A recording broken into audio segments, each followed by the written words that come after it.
Hello everyone, स्वागत है आप सभी का हमारे चैनल पर। मैं हूं कुंदन मौर्य और आज हम लोग करने वाले हैं दीर्घोत्तरीय प्रश्नोत्तर ऊंचाई एवं दूरी के, जो कि आपके बोर्ड एग्जाम में हर साल पूछे जाते हैं। यानी अगर आप इस वीडियो को देखते हैं तो आपका 5 नंबर फिक्स है, ठीक है। और मैं वैसा सवाल चुन के लाया हूं जो कि आपके बोर्ड एग्जाम में इसी प्रकार के बन सकते हैं। मैं ये नहीं कह रहा हूँ कि एग्जैक्ट यही आएगा, लेकिन इसी में से आपको कहीं ना कहीं थोड़ा क्या करना है, डिजिट का चेंज करना है और कंसेप्ट यही लगाना है, ठीक है। आई होप आपका हिंदी का पेपर अच्छा गया होगा, तो आप मैथ्स का तैयारी आप अच्छे तरीके से करेंगे। अगर आप मेरे चैनल पर नए हैं तो प्लेलिस्ट में जरूर जाइएगा। मैथ क्लास 10 करके प्लेलिस्ट होगा, उसमें आपको बहुत ही इंपॉर्टेंट वीडियो होंगे जो आपको बहुत हेल्प करेंगे आपको मैथ में अच्छे से अच्छे नंबर दिलाने के लिए, ठीक है। तो चलिए शुरू करते हैं। लिखा हुआ है सबसे पहले कि भूमि के एक बिंदु से 20 मीटर ऊंचे भवन के शिखर पर लगी एक संचार मीनार। मतलब सोचो कि एक भवन है, वो भूमि से 20 मीटर ऊंचा है, मतलब ऊंचाई उसका 20 मीटर है, और उस पर लगा हुआ है वो संचार मीनार। और तल का मतलब होता है नीचे और शिखर का मतलब होता है ऊपर। तो देखो जैसे जैसे बोला जाता है ना, वैसे वैसे फिगर करते जाओ, ठीक है। तो अगर फिगर करोगे तो क्या बोला है, भूमि के एक बिंदु से एक 20 मीटर ऊंचे भवन। तो अगर मान के चलो 20 मीटर ऊंचा भवन ऐसे बनाते हो, ठीक है। ये जो भवन है वो कितना है, 20 मीटर ऊंचा है, ठीक है। ये मान लो कितना मीटर है, 20 मीटर, ठीक है ना। इस प्रकार से फिगर। अब आगे क्या बोला गया है, भवन के शिखर पर लगी एक संचार, मतलब इसके शिखर पर क्या लगा हुआ है, संचार मीनार लगा हुआ है, ठीक है। ठीक है, इसके शिखर पर क्या लगा हुआ है, संचार मीनार लगा हुआ है। तो हम उसको भी पार लेते हैं, यहां से लगा हुआ है इस पर संचार मीनार, ठीक है, लगा हुआ है। तो संचार मीनार के तल, मतलब ये हुआ संचार मीनार का तल।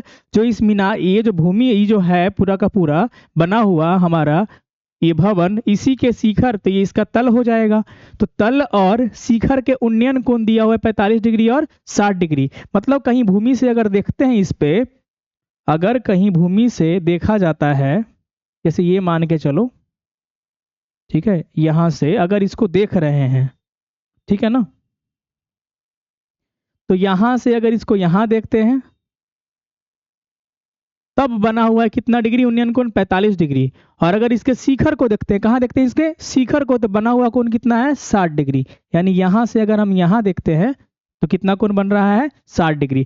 तो देखो ऊंचाई एवं दूरी में मेन क्या ध्यान रखना होता है, समकोण त्रिभुज। तो समकोण त्रिभुज देखो दुगो बन रहा है, ये तो फिक्स ही है, ठीक है। और ये जो कोण बन रहा है वो कितना है, 45 डिग्री। और ये पूरा जो कोण बन रहा है वो कितना बन रहा है, 60 डिग्री। यही है ना। अब कहीं ना कहीं कुछ ना कुछ क्या करना है, आपको मान ले लेना है और इसका त्रिभुज का कुछ ना कुछ नाम दे देना है और क्वेश्चन को सोल्व कर देना है मेन, ठीक है। तो हमको बोल रहा है संचार मीनार की ऊंचाई, मतलब ये वाला ऊंचाई, तो इस ऊंचाई ऊंचाई को हम लोग क्या मान लेते हैं, एच, ठीक है। यहां से यहाँ का जो ऊंचाई है उसको हम लोग क्या मान लेते हैं, एच मान लेते हैं, ठीक है। अगर इसे हम पी मान ले और ये क्यू है, ये आर है, तो ये कितना हो जाएगा, एस, ऐसे मान लेते हैं और इसको कर लेते हैं। देखो हमको एक त्रिभुज दिख रहा है एस क्यू आर, इसमें ये वाला कॉमन है और बड़े वाले त्रिभुज में भी ये वाला कॉमन है। यानी इस भुजा का इस्तेमाल करना है, जो भुजा दोनों में है ना उस भुजा का इस्तेमाल करना है। तो ये वाला तो आधार हो जाएगा और इसके सामने वाला ये लंब हो जाएगा। आधार और लंब कौन से त्रिकोणमितीय अनुपात में आता है, तो tan में आता है। तो एक बार tan 45 लगाएंगे, एक बार tan 60 लगाएंगे, ठीक है। तो यहां पर हम मान लेंगे कि माना संचार मीनार की जो ऊंचाई है, माना मीनार की ऊंचाई वो कितना, हम लोग मान लेते हैं ऊंचाई की ली है किसको, पी एस को, और ये कितना है, एच मीटर है, मान लिए कितना मीटर, एच मीटर मान लिए हैं। और दिया हुआ क्या है कि भवन की ऊंचाई कितना दिया हुआ है,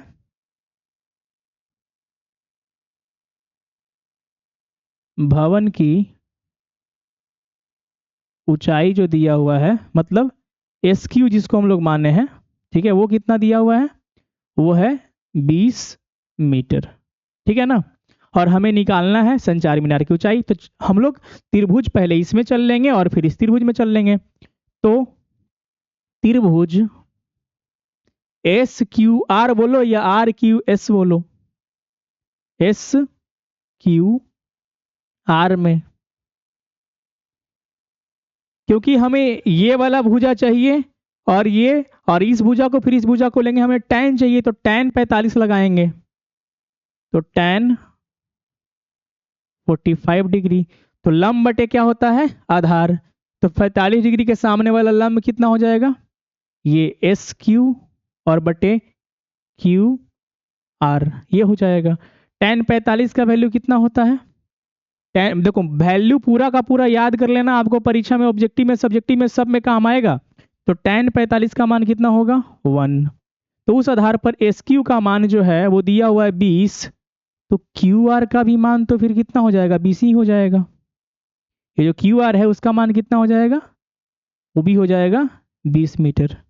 ठीक है, तो छोटा वाले त्रिभुज में हमने इसको निकाल लिया। ठीक है, अब चलते हैं बड़े वाले त्रिभुज में। कौन से त्रिभुज में? पी क्यू आर में। त्रिभुज पी क्यू आर में। ठीक है, अगर इसमें चलते हैं तो फिर से tan इसमें क्या लगेगा? 60 लगाएंगे। तो tan 60 डिग्री, तो 60 डिग्री ये पूरा है, इसके सामने जो है वो क्या है? पी क्यू है। तो क्या लेंगे? पी क्यू और बटे आधार यानी क्यू आर। tan 60 का मान कितना होगा? देखो tan का वैल्यू याद करना है, तो 0 डिग्री का 0, 30 का 1/√3, तो 60 में उलट देना है रूट का 3 और 45 में 1 कर देना है। तो tan 60 का वैल्यू बोला यानी रूट का 3 बराबर पी क्यू का वैल्यू। तो पी क्यू का वैल्यू क्या होगा? P S plus S Q. P S है h और एस क्यू है 20, तो क्या लिखाएगा? h प्लस 20 बटे क्यू आर। तो क्यू आर का वैल्यू हम लोग कितना निकाल के लाए हैं? 20, तो नीचे क्या लिखाएगा? 20। ठीक है, अब हमें h का मान निकाल के लाना है। तिरछा मल्टीप्लाई करेंगे कितना हो जाएगा? 20√3 बराबर h प्लस 20। तो h बराबर क्या होगा? h बराबर 20√3 माइनस 20, है ना होगा? 20 को इधर भेजेंगे तो क्या हो जाएगा? माइनस में। अब इसको अगर हम सोल्व करें तो क्या होगा? h बराबर 20 को ले लेते हैं कॉमन, तो बचेगा √3 माइनस का 1। √3 का वैल्यू अगर पुट करना हो तो पुट करोगे, अगर ऐसे आंसर है तो ऐसे भी रख सकते हो। अगर √3 का वैल्यू पुट करते हो तो 1.732 माइनस 1, तो ये लमसम हो जाएगा h बराबर 20 गुने ये 1 से 1 चला जाएगा यानी 0.732, यानी h बराबर करोगे तो 3 दूनी 6, 2 दूनी 4, 1 मिनट, 4, 3 दूनी 6 और 7 दूनी 14 और 1 0 तो 1 0, उसके बाद 3 अंक के बाद पॉइंट, 3 अंक के बाद पॉइंट, तो ये आ गया h का वैल्यू। यानी h हम किसको माने थे? संचार मीनार की ऊंचाई को क्या माने थे? h, तो हमारा h का मान आ गया। देखो मेन क्या, देखो बाबू ना, क्वेश्चन कुछ भी आ जाए परीक्षा में डरना नहीं है, मेन फिगर है। इस चैप्टर में अगर आपने फिगर को पार लिया आपका बन जाएगा सवाल, अगर फिगर पारने में गलती कर दिया आपका सवाल गड़बड़ हो जाएगा। इसमें था क्या कि एक भूमि के एक बिंदु से 20 मीटर ऊंचे भवन, तो कोई 20 मीटर ऊंचा भवन है, भूमि के एक बिंदु से शिखर पर लगे, इसके शिखर पर लगा हुआ था संचार मीनार, उसके तल का और उसके शिखर का उन्नयन कोण, तो तल का उन्नयन कोण 45, नीचे देखेंगे तो कम ना मुड़ी उठाए पड़ेगा, ऊपर देखेंगे तो ज्यादा, तो यहाँ 45 और ये पूरा का पूरा 60। एक बार त्रिभुज ये लिए, एक बार त्रिभुज ये लिए। पूछ रहा था ये वाला किस में आता है? लंब में आता है, और ये दोनों में था तो आधार, इसका कोई जरूरत था नहीं तो कर्ण क्यों लेते? तो लंब और आधार। तो अधिकांश तुमको त्रिकोणमिति वाले में क्या होगा कि tan ही ज्यादा लगेगा, कितने अधिकांश में। अगर ये पतंग उतंग उड़ रहा है, डोर का लंबाई वगैरह पूछ दिया तब उसमें कर्ण वगैरह का अप्लाई करना है, नहीं तो डोर का लंबाई दे दिया कुछ और। कभी कभी सीढ़ी लगा हुआ है, सीढ़ी का लंबाई पूछ देता है कि एक दीवार पे तिरछा सीढ़ी लगाए हैं तब वहां पर लगाना है साइन या कॉस, डिपेंड करता है क्वेश्चंस के अनुसार। ठीक है, देखो अगले सवाल की ओर। अगला सवाल हमारा क्या है कि नदी के एक किनारे पर खड़े एक आदमी को दूसरे सिरे पर खड़े पेड़, अच्छा नदी होगा, नदी का कुछ ना कुछ चौड़ाई होगा, तो एक तरफ आदमी खड़ा है और दूसरे तरफ एक पेड़ है, आदमी पेड़ को देख रहा होगा, तो खड़े पेड़ का उन्नयन कोण जो है 60 डिग्री है। तो ऐसे तुम खड़ा हो जाओ, उधर सामने नदी के उस तरफ पेड़ है और तिरछा से देखोगे तो उन्नयन कोण मतलब पेड़ के ऊपर देख रहे हैं तो 60 डिग्री का बन रहा है। चलो ठीक है, जब आदमी किनारे से 40 मीटर दूर यानी पीछे जाता है, तो किसी चीज को जब हमको देखना होता है तो आप पीछे जाते हैं तो हमको और ज्यादा गर्दन उठाना नहीं पड़ता और कम उठाना पड़ता है, तो दूर जाएंगे तो उन्नयन कोण कम जाएगा, तो उन्नयन कोण 30 डिग्री हो जाता है, समझ में आया। तो नदी की चौड़ाई देखो, ध्यान रखना आदमी का ऊंचाई तो नहीं दिया हुआ, तो आदमी का जब ऊंचाई नहीं दिया रहेगा तो उसको हम नगण्य मानेंगे, ठीक है, कोई हाइट वगैरह उसको नहीं मानेंगे, इग्नोर करेंगे, ठीक है। तो समझो कि ये मान के चलो ऐसा कुछ कि ये नदी है, नदी का कुछ चौड़ाई यहाँ पर दिया हुआ है, ठीक है ना, ये जो है नदी का चौड़ाई कुछ है। इस तरफ से आदमी शुरू में खड़ा होके देख रहा था एगो पेड़ को, ठीक है, एगो पेड़ को खड़ा होके मान के चलो ऐसे कुछ देख रहा था, पेड़ ऐसा कुछ है। और यहाँ 1 मिनट यार, तिरछा उर्छा नजदीक से देखने में ना पता ना चलता है तिरछा वगैरह, थोड़ा सा इसको कर लेते हैं, ठीक है। ये है पेड़ है मान के चलो, और शुरू शुरू क्या था कि आदमी जो है वो खड़ा होकर यहां से देख रहा था, तो उसको कितना डिग्री का कोण बन रहा था, देखो उसको कितना डिग्री का कोण बन रहा था, 60 डिग्री का, ठीक है। अब क्या बोला कि जब कि आदमी किनारे से 40 मीटर दूर जाता है, तो 40 मीटर दूर जाता है तो मान के चलो अब ये जो दूरी है यहाँ से यहाँ तक का, अब क्या कर दिया, ये जो है 40 मीटर दूर चला गया, तो इससे मान लेते हैं कि यहाँ तक का जो दूरी है वो हम मान लेते हैं कितना है, ये जो है वो 40 मीटर है यहाँ से लेके यहाँ तक का, ठीक है, उधर पूरा नहीं। तो 40 मीटर जब दूर जाता है तो उन्नयन कोण कितना हो जाता है, तो उन्नयन कोण हमारा जो हो जाता है वो हो जाता है 30 डिग्री। तो यहाँ से यहाँ जाते हैं तो अब कितना डिग्री हो गया, यहाँ पर 30 डिग्री हो गया। तो पूछ क्या रहा है, नदी की चौड़ाई, ये वाला पूछ रहा है, पेड़ का ऊंचाई वगैरह नहीं पूछ रहा है, नदी की चौड़ाई पूछ रहा है, ठीक है। इससे पहले वाले सवाल में ऊंचाई उधर पूछ रहा था, इस वाले में क्या पूछ रहा है, चौड़ाई पूछ रहा है। मान लेते हैं अगर ये वाला पॉइंट है इसे ए मान लेते हैं, और ये वाला पॉइंट को बी मान लेते हैं, ये वाला पॉइंट को सी मान लेते हैं, और ये वाला पॉइंट को डी मान लेते हैं, ठीक है। हमको पूछ क्या रहा है, नदी की चौड़ाई। तो नदी के चौड़ाई को हम लोग बीसी है, इसको चौड़ाई को ऐसे हम लोग कुछ मान लेते हैं कि एक्स है, ठीक है, एक्स मीटर क्या है, नदी चौड़ा है, ऐसा भी मान सकते हैं।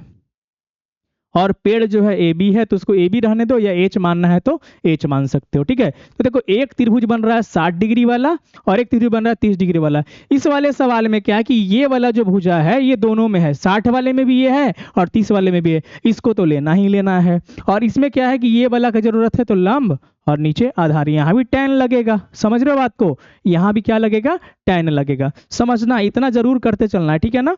अब देखो क्या किया हुआ है, यहाँ पर सवाल को हम लोग अप्लाई करते हैं, हम लोग जो बोला गया उसको हम लोग मान लेते हैं कि माना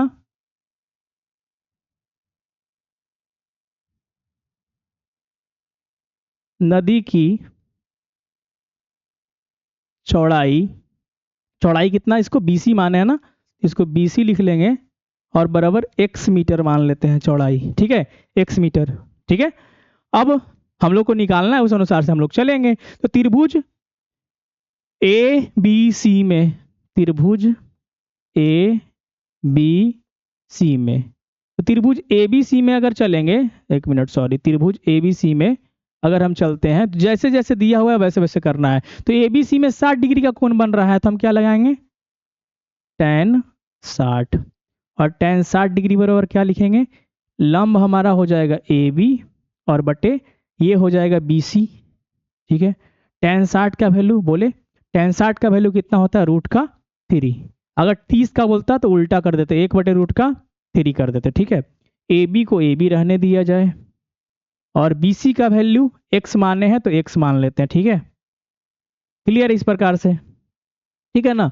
तो ए बी बराबर कितना हो गया, ए बी बराबर हो गया √3x। अब ए बी का मान क्यों निकाले, क्योंकि ये वाला ए बी जो है अगला त्रिभुज में भी काम आने वाला है, ठीक है, इसलिए हम लोग ऐसा कर रहे हैं, ठीक है। चलते हैं आगे, अब चलते हैं त्रिभुज ए बी डी में सॉरी, त्रिभुज ए बी डी में, त्रिभुज ए बी डी में देखो तो 30 डिग्री, तो tan 30 का मान लगाओ, tan 30 डिग्री बराबर क्या होगा, तो ए बी वही होगा ए बी बटे, लेकिन ये जो आधार है वो क्या हो जाएगा, बी डी, और tan 30 का मान कितना होगा, जो tan 30 का मान होगा वो 1/√3 होगा, और बराबर ए बी का जो वैल्यू है तो ए बी का वैल्यू लिख सकते हो √3x, ठीक है, यहां से ले लिए। बी डी को क्या लिख सकते हो, बी डी को लिख सकते हो B C plus D C, लिख सकते हो ना, B C plus D C, इसको डायरेक्ट अभी लिख सकते थे, 1/√3 हो गया और √3x बराबर BC का वैल्यू x ही माने हैं और प्लस DC का वैल्यू 40 माने हैं। तिरछा तिरछी क्या करना है, गुना कर देना है। अगर तिरछा तिरछी गुना करते हैं √3 गुना √3 कितना हो जाता है 3, तो 3x बराबर ये क्या हो जाएगा x + 40।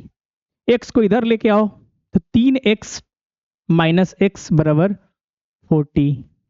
3x में से x गया कितना हो जाएगा 2x, 2x बराबर 40। तो x का वैल्यू कितना हो गया 20, कट के आ जाएगा ना, 20 दूनी का 40, तो 20 मीटर। x हमने किसको माना था, नदी की चौड़ाई को, तो हम क्या लिखेंगे, इसलिए जो नदी की चौड़ाई है आपके पास ना 20 मीटर। ठीक है, आपके पास एकदम बिल्कुल ऐसे पेज रहेगा, आपके पास नीचे भी जगह खाली रहेगा। हमको इसी पन्ना में पूरा का पूरा बनाना था, तो इस प्रकार हमने बना लिया। ठीक है, तो इस प्रकार के सवाल अगर आपको आएंगे तो अधिकांश सवाल में यही क्या करना है, टेन वगैरह का इस्तेमाल करना है। ठीक है, अगर इसी में सवाल कुछ और क्या बना सकता है, जैसे मान के चलो बोलेगा एक बिल्डिंग है, उसका ऊंचाई दे दिया कुछ 20 मीटर, और एक और मीनार है, उसका ऊंचाई दे दिया मान के चलो कुछ, या उसका ऊंचाई बोला है। ठीक है, और बोलेगा इसके शिखर से देख रहे हैं यहाँ पर देखो कोण बनेगा। ठीक है, तो उन्नयन कोण दे देगा कुछ, और इसके नीचे देख रहे हैं तो कोण बन रहा है कुछ, ये नीचे ऐसा कुछ कोण बन रहा है, तो ऊपर कुछ बन रहा है, नीचे कुछ कोण बन रहा है। तो देखो एक बार त्रिभुज ये वाला ले लेना और एक बार त्रिभुज ये वाला ले लेना। अब देखो इस त्रिभुज में ई वाला हिस्सा आ गया और ये वाला हिस्सा सेम आ गया, और इस वाले त्रिभुज में ये वाला हिस्सा और ये वाला हिस्सा, अगर ये 20 है तो ये क्या हो जाएगा 20 हो जाएगा। तो जब ये 20 है तो ये निकाल लोगे, फिर इस त्रिभुज में जाओगे तो ये जब निकल गया है तो ये निकाल लोगे tan लगा के, और tan लगा के निकालोगे, बोलेगा इसका ऊंचाई, तो दोनों को क्या कर दोगे, जोड़ दोगे। ठीक है, तो यही सब घुमा फिरा के सवाल, बहुत ज्यादा टफ सवाल का प्रैक्टिस भी नहीं करना है। ठीक है, इतने कि हाँ एकदम बिल्कुल उठा लिए, बहुत ज्यादा अलग तरह का सवाल। देखो प्रीवियस ईयर क्वेश्चंस में देखो कि किस तरह के सवाल हैं, और उन्हीं सवाल को क्या करो एक बार लगा डालो। ठीक है, आपको 5 नंबर इससे कंफर्म है, क्योंकि आपके एग्जाम में आने वाला है, दीर्घोत्तरीय में एक सवाल फिक्स ये आने ही वाला है। ठीक है, तो आपको अभी अगर किसी और टॉपिक में अगर आपको डाउट है, सब्जेक्टिव रहे चाहे ऑब्जेक्टिव रहे, आप चैनल पे बने रहो, और भी बहुत सारे वीडियोस अपलोड होंगे, और आपको सारा का सारा क्या करना है, क्लियर करते जाना है। ठीक है, आपको मैथ्स में बहुत अच्छा नंबर स्कोर करना ही करना है। ठीक है, और अगर कोई डाउट रहेगा कोई टॉपिक को लेकर तो आप कमेंट जरूर करना। ठीक है, मिलेंगे अगले वीडियो में, तब तक के लिए धन्यवाद।